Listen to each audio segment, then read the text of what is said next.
people can be very different in very different traditions, but at the same time, the human thread of just humanness is somehow always there. So I like to hold on to that.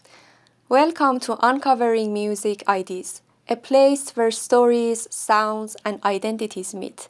I'm Mernoush, and in each episode, we explore the stories of inspiring musicians from around the world. Today, we meet Vija Moore, a Latvian singer, composer, and percussionist whose music flows between genres and cultures. Sveiki, laipni lūdzam, Vija. Welcome. It's really wonderful to have you here. Thank you so much for having me. It's a great pleasure to be here. I'd love to start from the very beginning. Do you remember the first moment music truly spoke to you, and what was the first instrument you touched?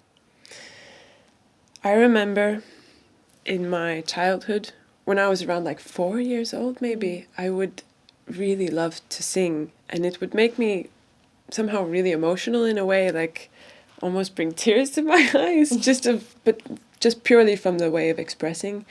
And then my mom saw that, so she enrolled me to have piano lessons with this really, really wonderful teacher in Latvia. And she had like a little bit of a different teaching style. It wasn't like the most traditional Latvian way of doing it. It had more kind of ethics involved. So she was really adjusting to each student accordingly and finding repertoire that would really fit the student. So that's how I started in music, was through piano and exploring different music that I would like to play on the piano. Nice. Yeah. It feels like music has always been talking to you. It's in its own language. Yeah, I think it has been just somehow present, even if in my family no one else is really a musician. It's just kind of me. So yeah, happy accident with that. Yes. And today, percussion plays such a big role in your sound. How did you discover your first connection with rhythm and percussion? Was it something you chose or something that found you? Well, actually, because I started with the piano, I went to then a music school so I could learn music theory as well. There, I had this piano teacher, and she was actually really mean. So I wanted to switch teachers, and then my mom she just asked the admissions office, like, who is the kindest teacher you have? Oh. And they said, well, actually, the percussion teacher has a reputation of being a very nice teacher. So that's how I ended up in percussion. And at first, I was like maybe not so into it, as it was like a very new instrument, and I thought I would be playing drums, but I was then playing the marimba, and this is like a thing that happens to a lot of kids. But as time progressed, I really enjoyed the sound of the marimba and the wooden keys and the resonance of it. And when I got more into like from the small xylophone to the big 5-octave marimba, that was really a moment when I totally fell in love with the sound of it. And I also really like that percussion pieces in classical music, they're very contemporary in the way that it's not just grooves and beats, but it's really like, how do you make a melodic phrase, or like the phrasing in percussion with it. So all of that together had this very like contemporary feel with that, it's going with the time. It wasn't so much Mozart in my life. It was percussion pieces. It's a very kind of new tradition in classical music, you could say, just from the previous century. So yeah, that part was really nice for me. Okay. That's fascinating. Yeah. But of course, on the other side, I did also play drums and like play in punk bands and rock bands, because it's very important to do that part too. Otherwise, that's not the whole world of percussion. And over time now, I got into like different tradition of percussion from like a ethnomusicological point. So I've been collecting drums that are played in Latvia, which we don't have so many, but we do have some. And yeah, that's kind of what I do now with percussion. I try to play these drums in different settings, different music styles, based on grooves from different traditions, but sounds from Latvian tradition, and then also all the contemporary side and all the music I've learned in the global music department has a huge impact on how I play now. Yeah. Amazing. Thank you. Since you've explored so many instruments over the years, is there one that speaks to you the most right now? Yes, actually, because as I mentioned before, the marimba, I really loved the sound. And when I came to Sibelius Academy for the Global Music Department, I was searching for different traditional marimbas I could play from different music traditions. Wow. And there was the Balafon. So thank you to my studies, I got to introduce myself to the Balafon, which is this beautiful diatonic marimba from West Africa. And it has wooden keys and these resonators that have a buzzing nature to it.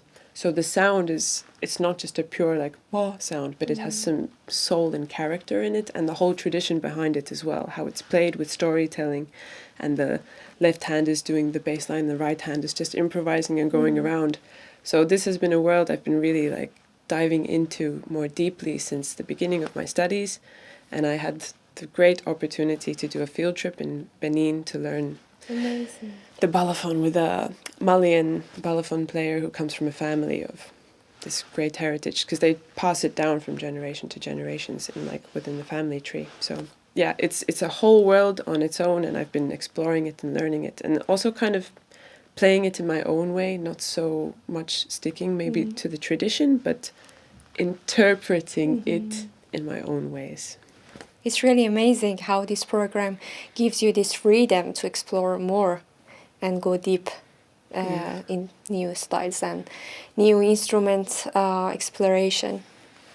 Yeah, exactly. And it's really incredible that also with the teachers that you can do that with and to explore it. Because my first Balafon teacher was Marimba, and that's kind of how it all started. And she herself is from Finland, but also like totally in love with this tradition and going into it. That's such a special bond. With everything you've explored so far, I can imagine the journey hasn't been always simple. Yeah, definitely. And there's definitely aspects I think about of my role as playing another tradition from a very different place of the world, but I still cannot help myself. Just the sound is so resonating for me, and also just all the thought behind it and the tradition. And of course, in that field trip, we talked about different, also just traditions and cultural traditions we have in our lives. And there were quite a lot of similarities with Latvian mythology that they have, more specifically maybe in Benin, what we got to talk with Noel. But yeah, people can be very different in very different traditions, but at the same time, the human thread of just humanness is somehow always there. So I like to hold on to that. Very beautiful. Thank you for sharing that. Thank you. Moving between different musical spaces can be beautiful but also challenging. Have there been moments you felt out of place, and how did you find your way through them? Definitely, especially with playing percussion. I think when I was in the classical training of my life, I did these percussion competitions. I did one in St. Petersburg and one in Italy. That was very challenging because I didn't want to do the competitions, but I made myself do them because it's part of the classical musician experience. And that was a bit difficult just because I made this big expectation of myself in my head of like how you're supposed to behave in those settings. And yeah, a lot of like self-reflection of kind of like criticism and stuff, and I think that was the most difficult part. And also this expectation that it's a competition, so then other people are like, but actually it's a very friendly environment, and people were very supportive of each other and really hyping up. So then when I realized that that's actually what's behind it, it was much easier to navigate through it. But then on the other hand, I remember playing some punk music concerts with one of my previous bands I had, and there it's really like a different way of expressing yourself. You really like go on the stage, and also like after the concert how they celebrate and everything. And in those moments I also felt that this is another extreme for me, and then also what I expected, that I'm supposed to kind of join in fully with that. But I just realized that I just can chill. And it's just about taking it easy and not having to take yourself too seriously. Exactly. And not having to take the situation so seriously. And it's really fine to just be and exist. And we do our parts and we do what we can. But we don't have to go too far to serve something. Exactly. As long as you serve the music, and then you can see how you feel and just go with the flow. That's really big thing I learned. Yeah. That is really beautiful. I like how you turned those moments of uncertainty into opportunities for connection. Yeah, exactly.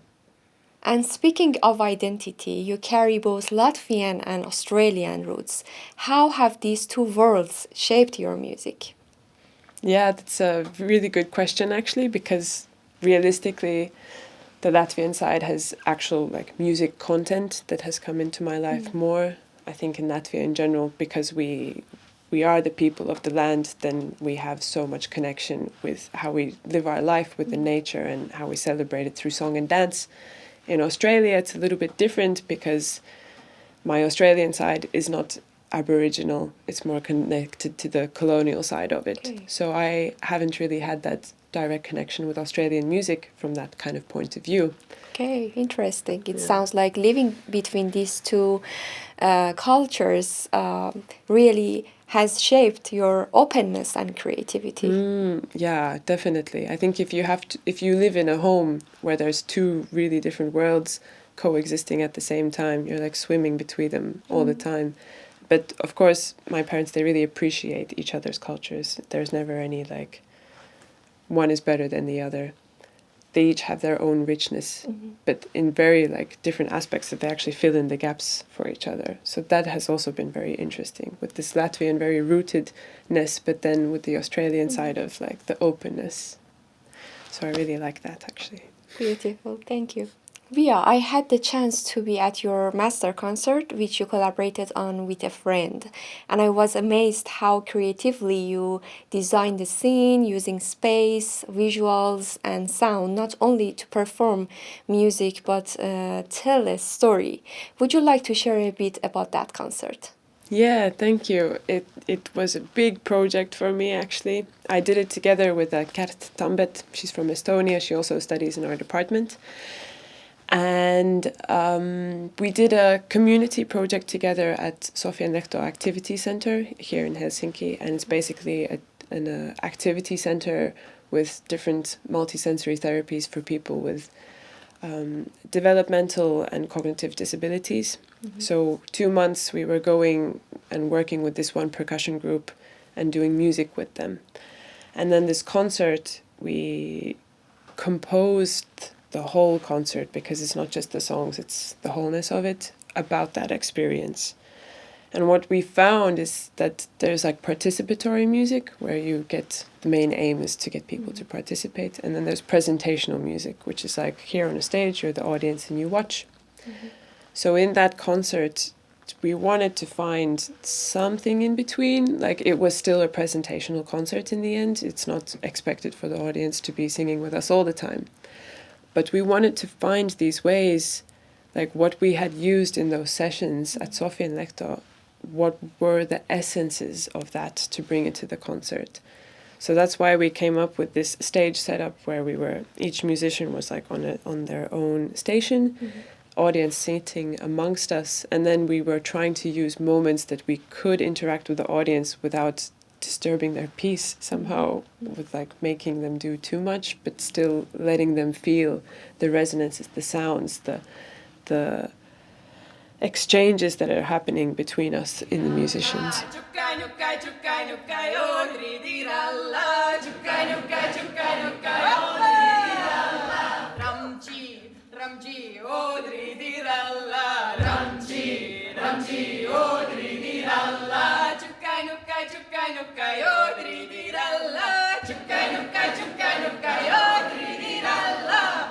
How and why did they build the little world of Ganvi?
Amazing.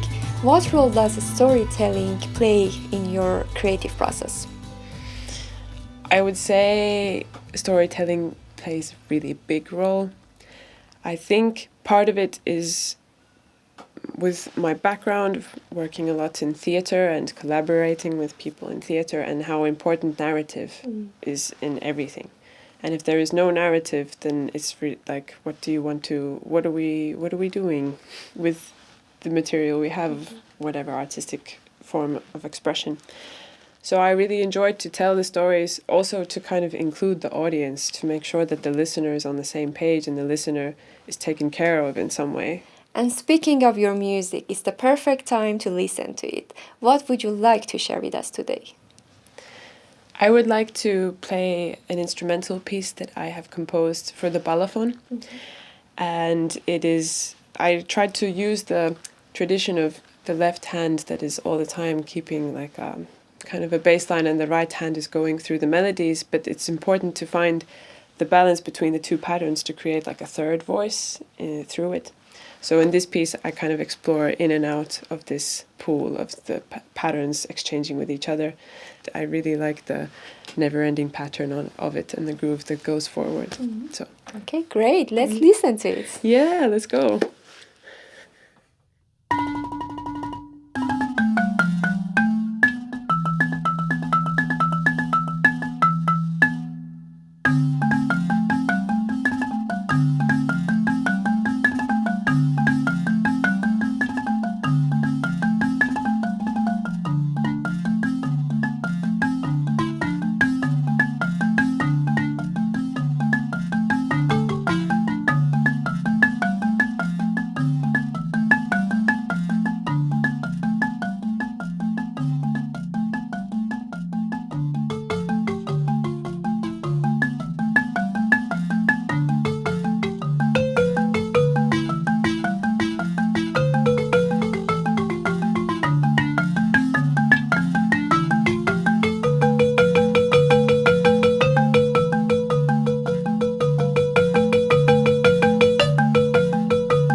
Wonderful. Paldies, Vija. Thank you so much for sharing that. Thank you for listening. You've moved between different musical styles, classical, folk, experimental, and to me, your voice is really unique. I want to ask you, how do you stay true on your core voice while you're exploring new things and new styles? It's a never-ending process for sure, and starting with the whole classical thing, and then, actually, it wasn't just classical music in my life. I also grew up playing Latvian folk music and singing and dancing it, and then also listening to Latvian underground music. That has also been a really big part of me. And I feel like these three styles were the dominant ones, and then, here in Helsinki, the experimental side also came out. I actually don't know, to be honest. I've had a couple of people that come up to me and they're like, wow, you have such a specific style in your music. But when I'm composing it, I feel like I'm not doing that. I recently had to make a piece for an event, and I was like, okay, I want to do some drum and bass. So then I was listening to different drum and bass tracks, and then I was making it accordingly to that. And in my mind, it was like, wow, this is so drum and bass. But the people were like, and it still has this folky sound to it. And I was a bit surprised, to be honest. And I was then thinking back, okay, which elements made it sound like that? And like, it sounds so much like you. So I would say that my voice is kind of my wish to try to find a new sound with things, and sometimes it's maybe a bit unusual, but it's a good thing, like to experiment and to see how it goes. But I also know I have like some muscle memory things with the hands that even in a free improvisation I still go to those things. And I think some of those grooves have the impact of just the music that I've listened to. So I think to stay true to one's voice is to just listen to your body and listen to your mind, because the body's muscle memory and the mind's memory of things that we have liked and we see in things, it's like a combination of that. That's right. Taste. That's inspiring, Vija. I really like how you described it. Thank you. And speaking of your journey, what brought you to Finland and the Sibelius Academy? Well, when I was 16 and I was in this folk group in Latvia, we would do different projects in different countries in the Nordics. And it was like a week-long project with different musicians from different Nordic countries, sometimes also some other musicians from Latvia and some musicians from Poland. And we would do this exchange of music. So we would learn a piece from one of the other groups, and then we would teach a piece, and then we would make an arrangement, and then we would play a concert at some festival. Nice. Almost like the ethno camps, but these ones had a different title for them. They were called Rhythmic Folk Music, organized by a Danish organization. And just that process was the first time that I saw that you can work with by ear with a bigger group, but you can work with already existing material like folk music and folk tunes, and that there are all these possibilities for arrangements and using folk instruments in these ways. So it was a very new experience for me, and I realized that if I were to spend many, many hours studying music in some way, I would want to do it that way.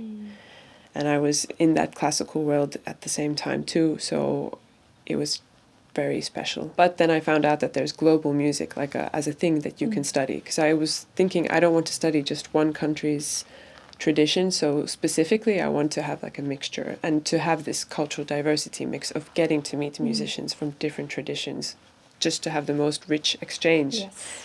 So that's how I found the global music in Sibelius Academy, and I'm so glad that I found it. And for me, that was the only place I applied to, and I was like, if I get in, I get in. If I don't, then I will change my profession. Oh, okay. The other option was to study acting in Latvia. So if I wouldn't have gotten into Sibelius, I would have gone to auditions. But I don't know if I would have gotten in. That was just the only other option I had that summer. Okay, that's really amazing how your journey brought you here. Yeah, I'm so happy. Vija, you are not only a performer and a student. You have been also a music curator of a festival in Latvia. How did that collaboration happen? Back in 2020, I had just become really good friends with a scenographer, Mariana Lappiņa, and I did music for her diploma work of graduating like her art school. She made a video game and I made the music for it. And she had already started doing this festival for 2 years and I was the musician for it for those 2 years. And then just by spending a lot of time together as friends, I kind of got involved in the organizing team. So then in 2020, it was like the first year when I was an organizer, and I had been then the organizer ever since. And then my role as the music curator was to create the program of different musicians. And the format of the festival isn't just like a festival, it's a residency that's a week long before the festival, and then in the festival day, it's a linear festival, so nothing happens in parallel, like each thing happens one after the other. So the audience, when they come to that festival, they experience it as like very many hours of intensive art observation and different forms. We have installation art and performance art and contemporary dance and theatre, and then the music part. And all of the stages were in different kind of site-specific or site-sensitive locations in nature.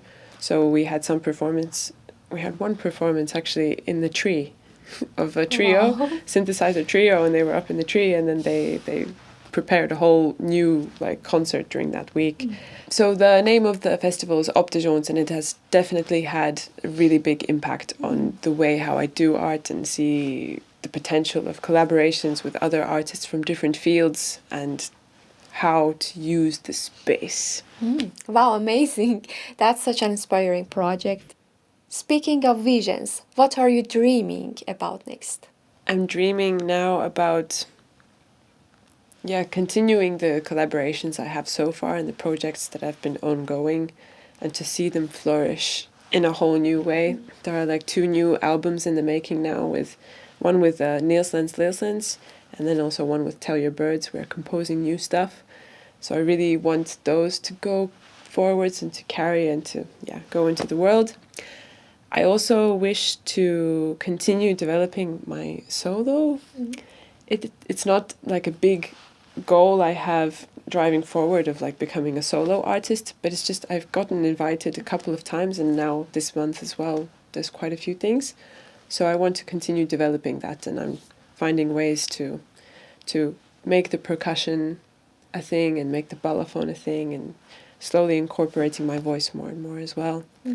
And in a general way, I also want to participate more in helping to produce the music scenes, and especially in Latvia to participate in making a global music scene or a folk music scene that's really more incorporated in the usual places and venues, because right now underground music is big and jazz is huge, but I feel like there could be more space for folk music and global music. So I want to participate in making that space. I will see the ways how to make it happen, but that's like a goal I have. Okay, that's really special, and I wish you the best on your journey ahead. Thank you so much. And to close our journey today, I'd love to end with something meaningful. At the end of each episode, I always ask our guests to share a poem close to their heart and in their own mother tongue, and then tell us the translation in English. What would you like to share? I will share a poem by Kirils Ēcis. He's a fantastic upcoming poet in the Latvian poet scene. And this is a poem from his new collection called Te nu ir tā vasariņa. I'll read it to you now. Thank you. Reiz Paulīts netīšām apēda ābolu sēklu, un naktī viņš nevarēja iemigt, jo juta, kā sēkla sāk viņā dīgt. Nākamajā dienā viņš ierakās spēļu laukumiņu smilškastē, un citi bērni prasīja: Paulīt, kāpēc tu ieracies smilškastē? Un Paulīts atbildēja, paskatoties pāri viņu galvām: Mīļie draugi, tā stunda ir situsi, un man ir jāaug. Visi saprata, ka lieta nopietna, un gāja pēc ūdens, lai aplaistītu Paulīti. Kustēja dienas, un lēnām Paulīša pirksta galos sāka veidoties mazi auglīši. No sākuma tie bija zaļi, bet ar katru dienu tie sarka arvien vairāk. Kādu nakti, kad visi citi bērni jau dusēja savās siltajās gultiņās, Paulītis sajuta, ka ir pienācis laiks. Viņš saņēma visus spēkus, salocīja stīvo roku un kaislīgi iekodās sārtajā auglī. Paulīts atvēra acis, saviebās, izpļāva rūkto kumosu, saprata, ka ir ahujena augsts un tumšs un ka viņš stāv kaut kādā sūda bedrē un lūkoja ceļu mājup. So this poem speaks about a little boy who ate an apple, and he ate the apple seed and it went into his stomach, and then he thought that now an apple tree will grow. So he went to the playground and planted himself in the sandbox, and the other kids helped to water him so he would grow into an apple tree. And then one night he had already grown some green apples from his fingers, and he took a bite of the apple. And then he realized that it tastes awful and it's really cold, and he's just standing in some random hole and he wants to go home. So it's creates this like beautiful painting of this whole apple tree, and like in the childhood you think that you will grow an apple tree if you eat the seed, but then it's like reality hits of like you just let it go and you move on. And you don't take yourself too seriously, you don't take the situation too seriously, and it's just like, okay, no. So you just go. And I really like that balance that he has in these poems of this really sweetness, but then the reality of life too. Wow, paldies! Thank you so much. That was really beautiful and special. Thank you so much, Vija, for opening your world to us through your music, your stories, and your vision. Thank you so much for having me. It's been an absolute pleasure. Good luck with everything. Thank you. And thank you to all our listeners for being here with us. Until next time, as we explore another inspiring musical journey, keep listening, stay connected, and don't forget to subscribe, share, and follow Uncovering Music IDs. See you soon.